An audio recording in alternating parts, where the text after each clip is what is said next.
Madhava Kunja Bihari.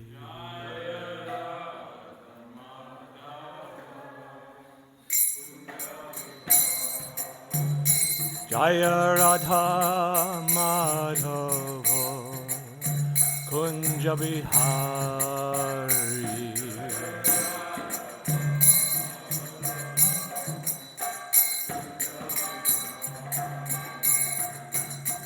Gopi Jana Vallabha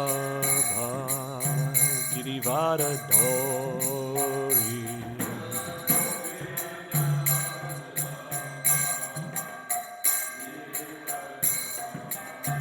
Yashodanandana Brajajana Ranjana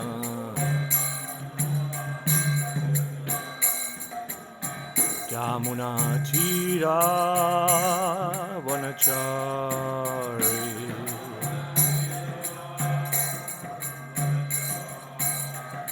Jaya Radha Madhava Kunja Bihari.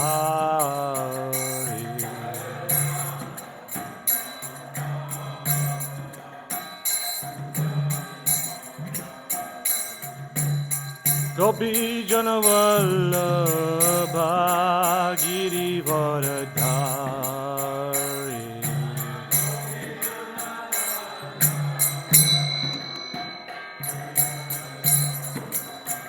Yashodanandana Brajajana Ranjana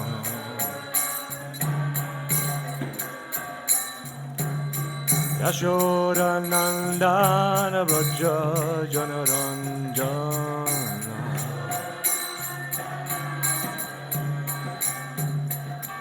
Yamuna Tira Vanachari.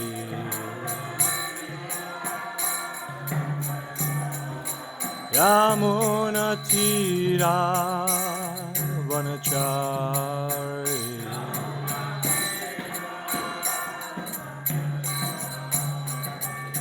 Jaya Radha Madhava Kunja Bihari.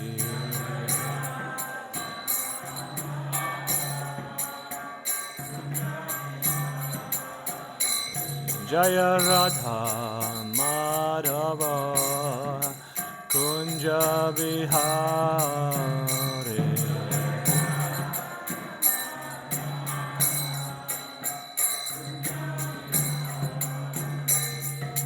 Gopi Jana Vallabha Girivardhari.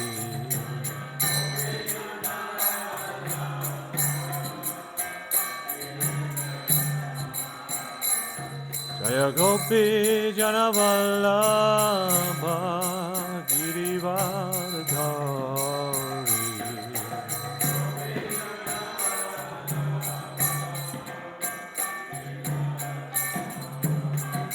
Yashodanandana Brajajana Ranjana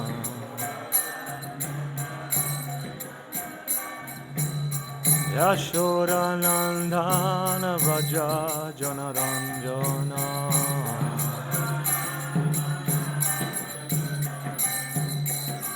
Yamuna Tira Vanachari.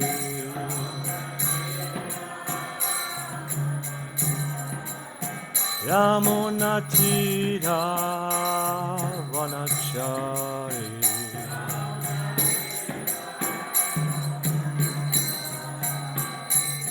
Jaya Radha Madhava Kunja Vihari.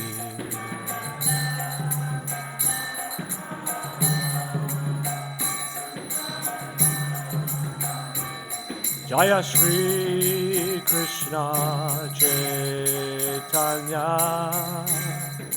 Prabhu Nityananda Shri Advaita Gadadha Shri Vasari Gaura Bhakta Vrinda. Jaya Shri Krishna Chaitanya Prabhu Nityananda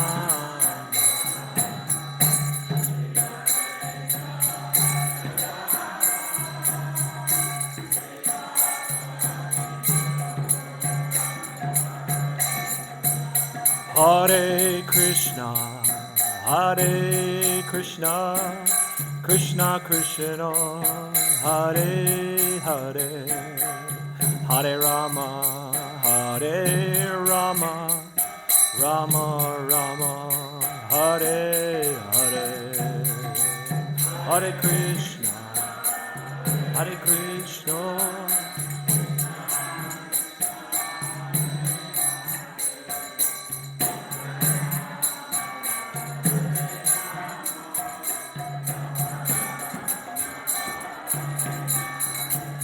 Hare Krishna, Hare Krishna, Krishna Krishna, Hare Hare, Hare Rama, Hare Rama, Rama Rama, Hare Hare.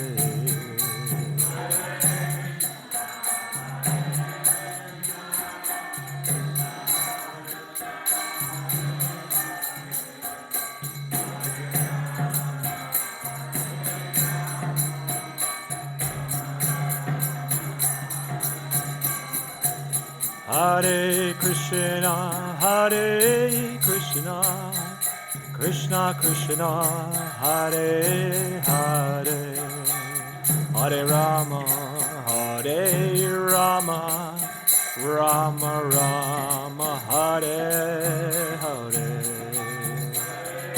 Krishna, Hare Krishna, Krishna Krishna.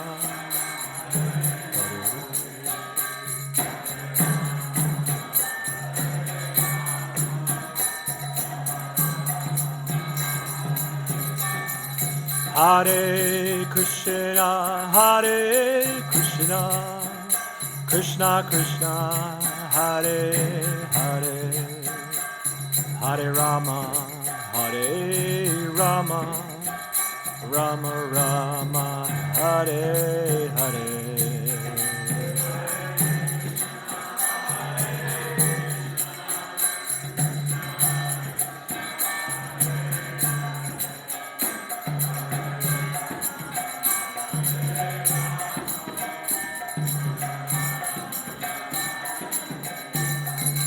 Jayam Vishnupad Paramahamsa Parivrajakacarya Asto Tadasata Sri Srimad His Divine Grace Srila A.C. Bhaktivedanta Swami Srila Prabhupada Ki Jai Jai Nitya Lila Pravishta Om Srila Bhakti Siddhanta Saraswati Thakur Goswami Maharaj Srila Prabhupada Ki Jai Ananda Kori Vaishnava Vrinda Ki Jai Grantaraj Srimad Bhagavatam Ki Jai. Oh glories to the assembled devotees, oh glories to the assembled devotees, oh glories to the assembled devotees, oh glories to the lotus feet of Sri Sri Guru and Gauranga. Narayanam namaskrityam naram chaiva narottamam devim saraswatim vyasam tato jayamudhirayet. Om namo bhagavate vasudevaya. Om namo bhagavate vasudevaya. Om namo bhagavate vasudevaya. Reading from the Srimad Bhagavatam, 3rd Canto, Chapter 1, Questions by Vidura, text number 40. Aho pritapi driyate ripakarte. Aho pritapi driyate bakarte. Rajar shivaryena vinapitena. Rajar Shivaryena Vinapitena Yastveka Viro Dirato Vijigye Yastveka Viro Dirato Vijigye Danur Dvitiya Kukubhas Chatasraha Danurdhuya Kukubhas Chatasraha Aho pritapi driyater bikate Rajar Shivaryena Vinapitena Yastveka Viro Dirato Vijigye Dano Dutiya Kukubashchatasraha Aho Pritapi Driyater Bikate Rajar Shivaryena Vinapitena Yastveka Viro Dirato Vijigye Danu Dvitiya Kukubashchatasra.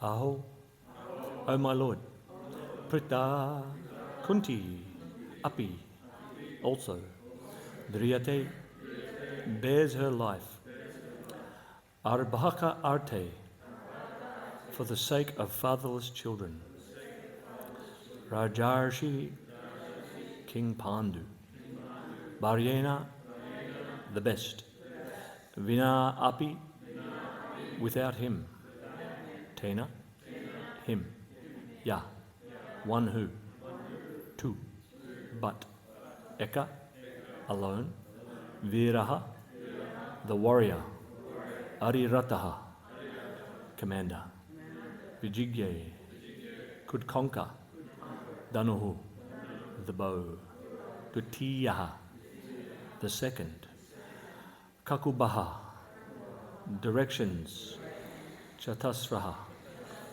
four. Translation by His Divine Grace, Srila A.C. Bhaktivedanta Swami Srila Prabhupada. Oh my Lord, is Prita still living? She lived only for the sake of her fatherless children. Otherwise it was impossible for her to live without King Pandu, who was the greatest commander and who alone conquered the four directions simply with the help of a second bow. Please repeat, O my Lord, is Prita still living? She lived only for the sake of her fatherless children. Otherwise it was impossible for her to live without King Pandu, who was the greatest commander and who alone conquered the four directions simply with the help of a second bow. Purport: a faithful wife cannot live without her lord, the husband, and therefore all widows used to voluntarily embrace the burning fire which consumed the dead husband. This system was very common in India because all the wives were chaste and faithful to their husbands. Later on, with the advent of the age of Kali, the wives gradually began to be less adherent to their husbands, and the voluntary embrace of the fire by the widows became a thing of the past. Very recently, the system was abolished, since the voluntary system had become a forcible social custom. When Maharaj Pandu died, both his wives, namely Kunti and Madri, were prepared to embrace the fire, but Madri requested Kunti to live for the sake of the younger children, the 5 Pandavas. This was agreed upon by Kunti at the added request of Vyasadeva. In spite of her great bereavement, Kunti decided to live, not to enjoy life in the absence of her husband, but only to give protection to the children. This incident is referred to here by Vidura, because he knew all the facts about his sister-in-law Kunti Devi. It is understood that Maharaj Pandu was a great warrior, and that he alone, with the help of bow and arrow, could conquer the world's 4 directions. In the absence of such a husband, it was almost impossible for Kunti to live on, even as a widow, but she had to do it for the sake of the 5 children. Om Jnanatimirandasya Gnananjana Shalakaya Chakshurum Militam Jena Tasmai Shri Gurave Namaha Vanchakalpatarubhyascha Kripa Sindhubhyeva Cha Patittanang Pavanebhyo Vaishnavebhyo Namo Namaha Jai Shri Krishna Chaitanya Prabhu Nityananda Shri Advaita Gadadha Shri Vasari Gaura Bhaktivinoda. Hare Krishna, Krishna Krishna, Hare Hare, Hare Rama, Rama Rama, Hare Hare. Thank you for coming to Srimad Bhagavatam class. May I speak something of value for you all and myself. Here we're hearing about Kunti Devi, the great devotee of Lord Krishna. Kunti Devi is the daughter of Surasena. Surasena had many children, one of which was Vasudeva, the father of Lord Krishna. And Kunti Devi, who was born as Pritha. We hear the name that Arjuna is given in the Bhagavad Gita as Partha, son of Pritha. Maharaj Surasena had a cousin who was fatherless, so Kunti Bhoj adopted Pritha as his own daughter and raised her as his own and renamed her Kunti. Kunti was charged with taking care of many of the visitors who would come to the palace of Kunti Bhoj in the kingdom of Kunti. And one of those visitors was Durvasa Muni. We've all heard of Durvasa Muni. If we haven't, Durvasa Muni was easily angered and easily pleased, just like Lord Shiva, I believe. And Durvasa Muni had visited the kingdom, and Kunti Bhoj charged his daughter, Pritha, Kunti, with taking care of Durvasa, who would request food at all times of the morning or night, all types of strange requests. And Kunti served him very diligently and pleased him to no end. And just before leaving that kingdom, Durvasa Muni could see, with his transcendental vision, that Kunti would have difficulty having children in the future. And because he was pleased with her, he gave her a mantra from the Atharva Veda, which allowed her to call upon any deva to be in her presence and bear a child, it turns out. So shortly after Durvasa Muni left the kingdom, Kunti was only a young teen, and she thought she'd try out the mantra to see if it worked. And lo and behold, she saw the sun glowing in the sky, smiling in the sky, it's described. And she used the mantra, and Suryadev appeared, blinding effulgence. And Kunti was very embarrassed and said, I was just trying the mantra out just to see if it worked. And Surya mentioned, well, this is a very powerful mantra and it must bear fruit, so I must give you a child. And Kunti was shocked. I can't do that, I'm unmarried, I can't do that. And Suryadev said, don't worry, your virginity will remain intact and you will bear a child by me. And here we have the birth of Karna, who appeared with natural armour on his body. And Suryadev shortly left after that, leaving the child with Kunti, and she was taken aback with shame and fear and wondering what the social ramifications would be for her having a young child, being unmarried. And it broke her heart to place the child into a basket and cast him down the river Ganges, I believe, to be found later by a chariot driver and his wife, by the chariot driver who then took Karna to his wife Radha. So then many years passed, and Kunti Bhoj held a Swayamvar ceremony, or a marriage ceremony, to find a suitable husband for his highly qualified daughter.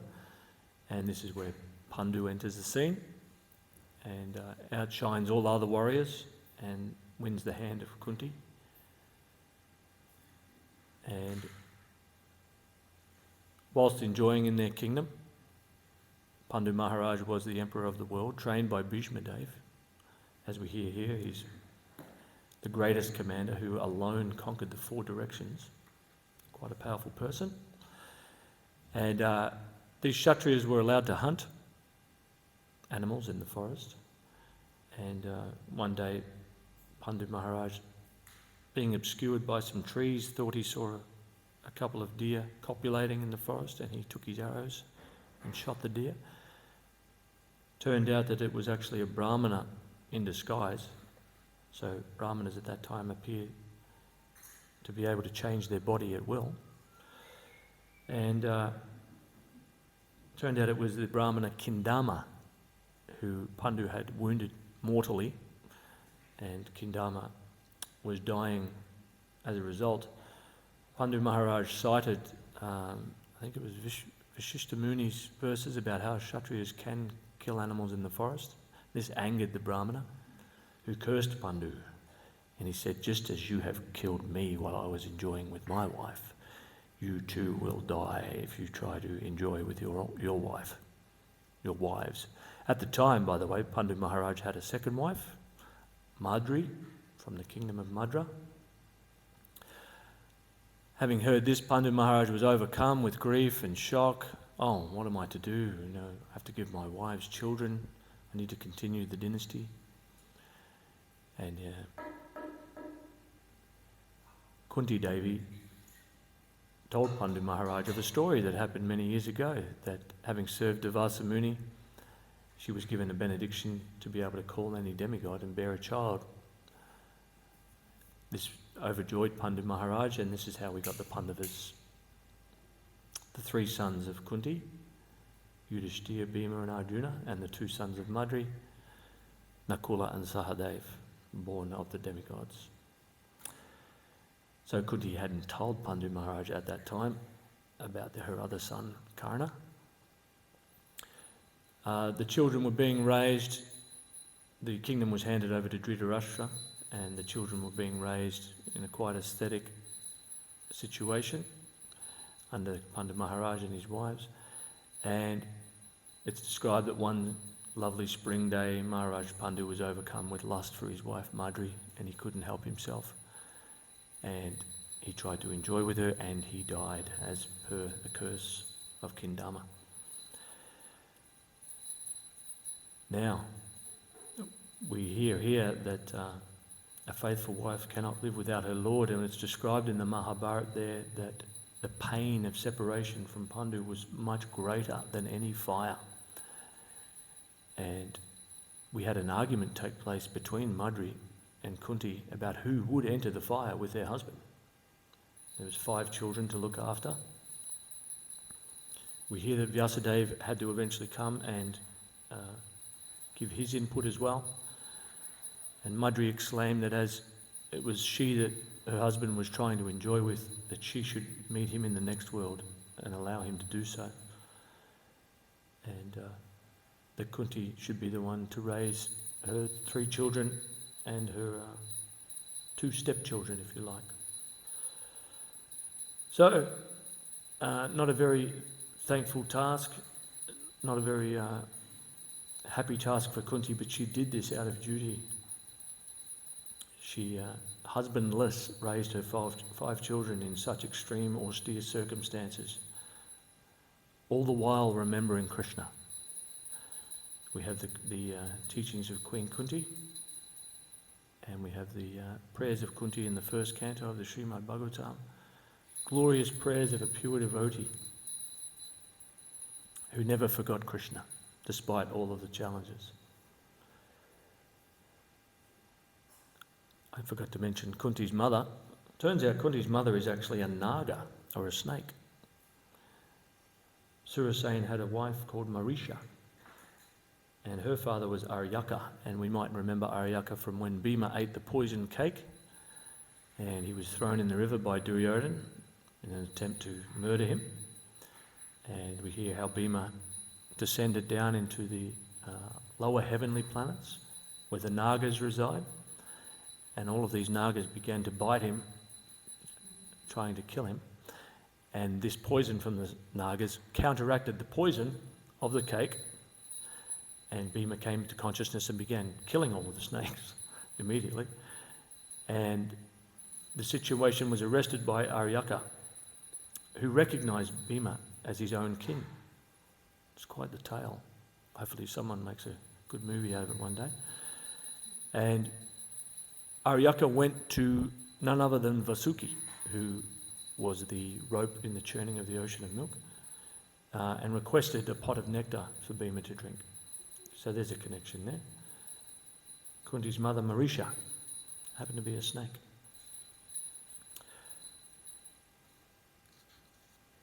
So, despite all of her many tribulations and trials in the forest, including trying to be murdered again and again in a burning house, and other such arrangements by Duryodhana and his brothers, Kunti remained dharmic, or fixed on thinking of Krishna. Even when her own grandchildren were beheaded by the enemy, she took shelter of Krishna. And this is the quality of a pure devotee. No matter what obstacles they come across, they are always dependent fully on the mercy of the Lord and never forget him for one moment. So this is our inspiration, and the Srimad Bhagavatam is full of these inspirations for us to follow and to remember when we come up against obstacles. So Madri entered the fire, and we hear here that this has been, Prabhupada mentions it was only outlawed recently, I think he says here. It had become forcible. It had become a forcible social custom. So in the early 1800s, people were still forcing the widow of a dead man onto the funeral pyre. It sounds quite traumatic for everyone, to say the least. And it was in 1829, it was then a regulation installed by one of the Britishers, Governor General Lord William Bentinck. So no longer did the sati rite exist, and we hear here that it's because of the advent of the age of Kali. Prabhupada said the wives gradually began to be less adherent to their husbands, and the voluntary embrace of the fire by the widows became a thing of the past. So we need to be careful in our spiritual lives that we don't simply accept something blindly and follow blindly as a matter of social custom. There's one of my favourite stories about the cat in the basket. Does everyone know the cat in the basket? Apparently, during one wedding preparation, a mother was getting everything ready. Indian weddings are quite elaborate, if you've ever been to one or seen one. The preparations were taking quite a while, and there was this annoying cat that just kept getting in the way of the mother, trying to eat all of the boga, etc.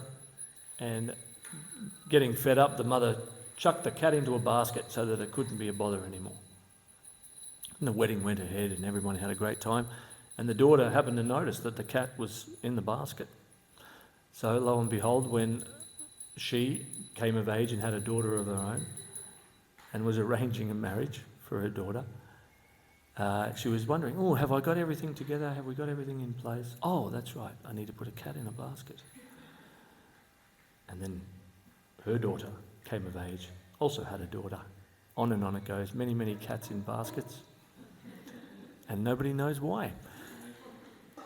So we must be careful ourselves in our spiritual lives. Sometimes we have different flavours in different temples or different customs in different countries and areas where we might pick up on a certain ritual or a certain idiosyncrasy. We might see devotees doing certain things and we imitate them. Now, imitation of a good thing is a good thing, Srila Prabhupada would say. So we try to back everything that we do with Shastra and with the instructions of the Acharyas and the spiritual master.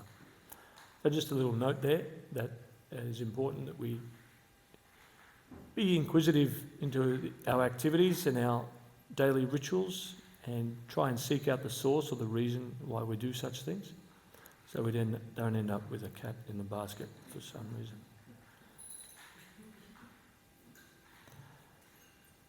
Yes, so Krishna was leaving the association of the Pandavas there after the battle of Kurukshetra and after the murder of the Pandavas' sons.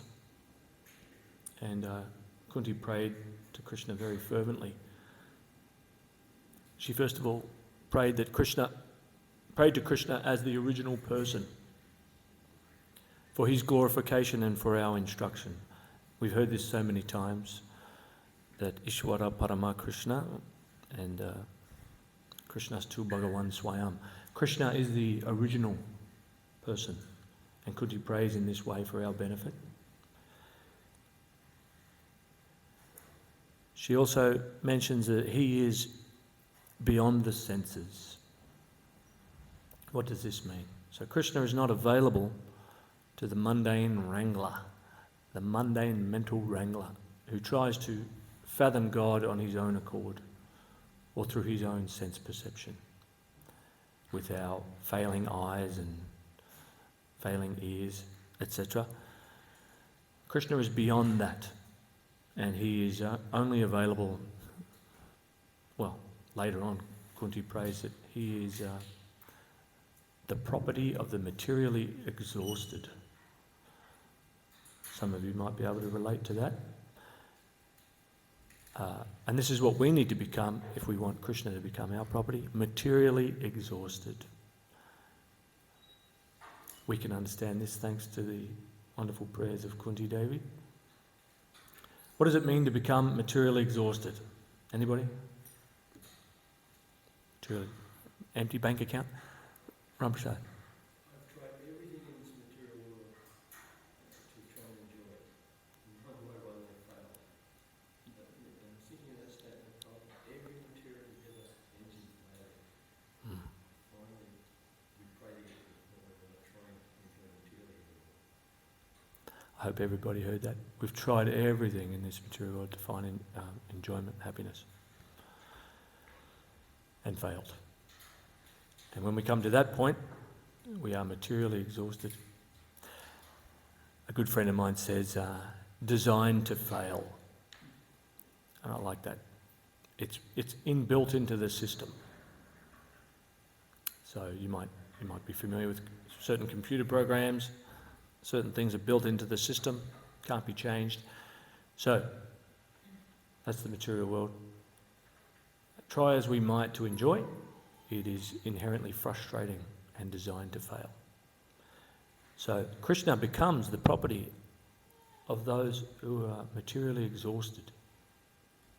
So may we strive for material exhaustion. Only then can we fervently pray and depend on the Lord completely, as Kunti Devi did in all of those situations. In fact, she goes a step further and says, bring on all of those calamities again and again. She actually asks for more of them, because by suffering those calamities again and again, we will, she says, we will remember you again and again. Now, how is that for a consciousness? Does anyone here pray for setbacks? No. But this is the mood of a pure devotee. We're given the great example of Kunti Devi. Please send those calamities again and again so that we can remember you again and again. So we might be able to take stock in our own life when we get a certain setback.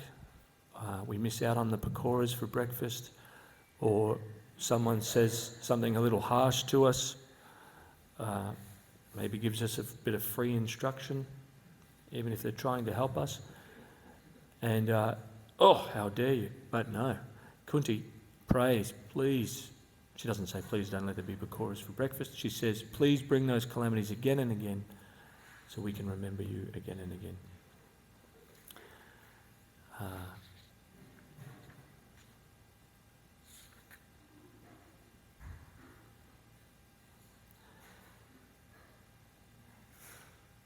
In the teachings of Queen Kunti, Prabhupada makes a comment, I found it very fascinating, that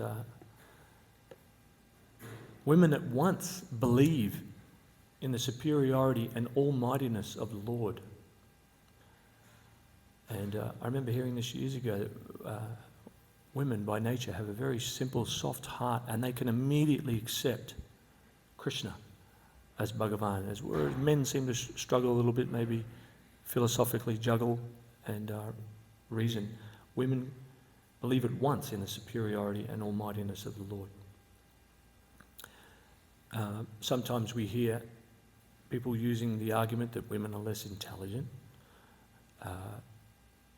or inferior to men, but here we have quite the contrary presented. Especially, sometimes we forget that we're hearing about females here in the Srimad Bhagavatam. And Kunti Devi is a very exalted personality, as is Madri, as is Draupadi, and all of these personalities. Prabhupada makes the comment that Kunti Devi, in her prayers, she knew who Krishna was. And he says, of course she knew who he was. She appeared in his family. That's nothing ordinary. And we must also remember that we're not the body, whether male or female, but an eternal servant of Krishna. So I just wanted to comment there, in case anyone is thinking that women are less intelligent. Prabhupada makes the point that devotees aren't women, that they're beyond the body. So,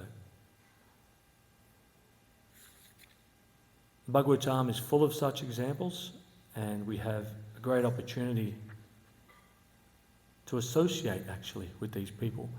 Just by hearing about Kunti Devi, hearing about Pandu Maharaj and Madri, Vyasadeva, the Pandavas, we are hanging out with these people and we're getting their association. What to speak of the association of Srila Prabhupada in his purports, Vidura, who is speaking, Uddhava, who is listening. They're all with us when we're reading the Srimad Bhagavatam.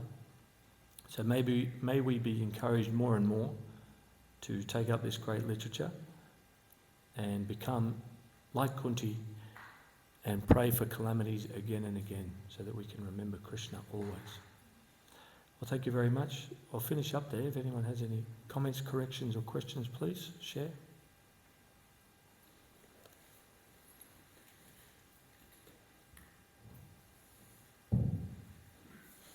Prabhu, I was wondering if you had any insight on the existence of serpents, because they seem to appear quite frequently, planets of serpents, the Sufi, and I mean, that sounds pretty fantastical, that a serpent, had a child with seemingly human. I don't know if anyone has any insight, or we have any insight into their existence, how they... No. I can just comment that we hear about the lower planet, heavenly planets, and it seems that Nagas are populating that area, and there's no light from the sun in that area, and they have jewels in their hoods which illuminate. I'd like to hear from some of the other Vaishnavas. Krishna Kirtan. It's quite funny now they take on human forms so they can Arjuna was the very That's right. and it's in Chaitanya Charitamrita, the Nagas came and visited Chaitanya in human form, so they can take on human form. So that's how they do it. There you go. Nagas can change form into human. That might be where we get the reptilian conspiracy from. Everyone's familiar with that one. Yes, and Arjuna married a Naga as well. And we have Anantasesh, the form of Balaram who supports Vishnu, Naga again. And when Balaram leaves, it's via a Naga, isn't it? Out of the mouth of Balaram. So, a lot of snakes. And then if we look across cultures, this is fascinating to me, maybe not so transcendental, but if we look across cultures, we've got Quetzalcoatl, I think, Central America, great serpent, flaming serpent that came and taught farming and mathematics, etc. We have the dragons of the ancient Chinese dynasty, and even the indigenous cultures of Australia have Nagas or serpents in their histories, the rainbow serpent. So yes, very prominent and very important, it seems. We don't seem to hear about them that much. Anyone else want to comment on the Nagas? Alalana.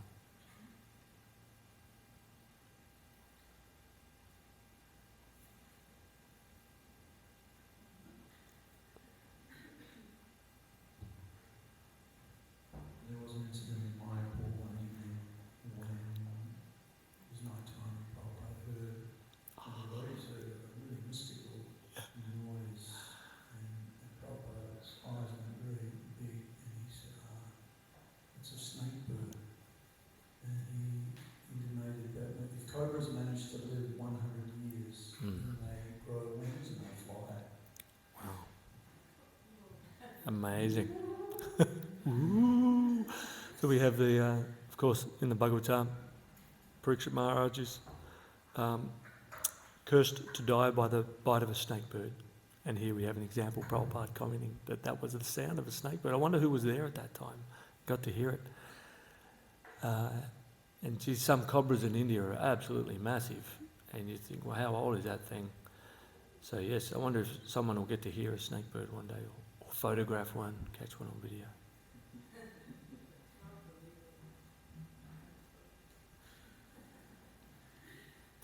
Yes, the Nagas. There's many, few more Naga pastimes in Mayapur, isn't it? When the floods come in, was it Pankajangri Prabhu worshipping the Sringadev, and this giant cobra came in and circumambulated the deity. That would have taken quite a lot of faith to stand there and continue the puja. That's not the end. Let's hear from the Sringa Kavacha. Because he saw the cobra going around the Shingrave, and then he didn't see it. And he sort of made the cobra go. He lifted his leg up, it's curled up on his leg. Oh. Wow. So there we go. Who was that? Was that another sage? Who was that? Came to worship Nrsingadev. We have some snake Naga Leelas here on New Govardhana sometimes as well. We had a python in the deity kitchen the other day. I think Suratnath Prabhu was goading the python. He can hear us? Hello. Yes. Yes. Let's just hope there's no brown snake Leelas. Or, yeah. Anything else? Anyone? Questions about the verse? Roger. Just in relation to what you mentioned with the Vilashvara, the heavenly planets in the lower. So I was just wondering, is it within the Earth or is planets below the Earth? It is a lower planetary system, I believe, from my understanding. Subterranean heavenly planets. Subterranean, so yeah. Which means in the Earth, under the Earth? Say that again, Prabhu. It's below Bhumandala, but it's subterranean. Yeah. There's different perspectives, but the planets are considered planes. Plains, like Dvipa. Below, by saying subterranean means below the Earth. So Right. you have the 14 planetary systems, Mm. you're in the middle planetary system, and you have the lower planetary system. And we'll understand that a bit clearer when the TOVP is finished in Mayapur, I believe. So it's not within, because some devotees say that it's within the Earth below. Within. Well, we're hearing here that the Dvipas are like a plane. So Bhumandala is like a plane, 14 planetary planes. But like, I've tried to work that out in my head many times. I think Swoop Damodar Maharaj has worked on it quite a lot. And apparently at the TOVP, it'll be the educational centre of the planet for learning these things. And we'll have a great mobile of sorts that will explain it in great detail. We look forward to that. Yes, subterranean heavenly planets where light doesn't reach from the sun. Great technology exists there apparently as well. We have flying vehicles and other things. But no light, just light from jewels. That's quite something to think about. I know some people who've claimed to have some mystical experience on some drugs or something where they've seen snakes with jewels or something like that. But the other thing to mention is it's a heavenly planet. So that's an interesting term. Can we hear more about why it's called a heavenly planet? Sringa Kavacha, perhaps? Is there great enjoyment going on there? All the snakes? Or Not exactly what the question is, why is it called a heavenly planet? because they're higher than here. They're higher than here, but they're below us. No, subterranean heavenly planets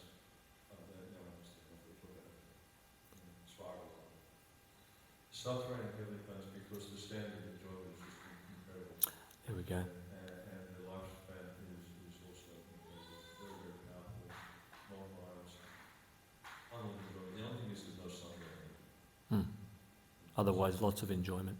Yeah, but they have these nuggets, have these jewels in it, that's it. Here we go. Heavenly planet. Subterranean.